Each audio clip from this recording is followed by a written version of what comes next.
নমস্কার বন্ধুরা, সুমনা রান্নাঘর অ্যান্ড বাঙালি লাইফস্টাইলে আপনাদের সকলকে স্বাগত জানাই।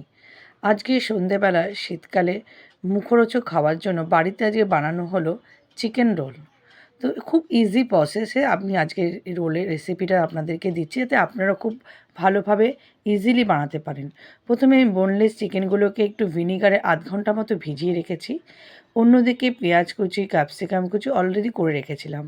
তো কড়াইতে প্রথমে সাদা তেল দিয়ে তাতে একটুখানি রসুন কুচি আগে ফোড়ন দিয়ে নিয়ে তারপর পেঁয়াজ এবং ক্যাপসিকামটা একটু সতে করে নিয়েছি। তারপর তার মধ্যে আদা বাটা, লঙ্কার গুঁড়ো, হলুদ গুঁড়ো এবং আন্দাজ মতো নুন এবং টমেটো কেচাপ দিয়ে ভালো করে মশলাটা কষিয়ে নিয়েছি।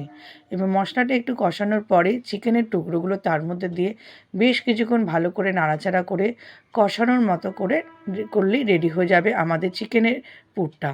এরপর আমরা ময়দাটাকে খাস্তা করে অলরেডি আগে থেকেই মেখে রেখেছিলাম।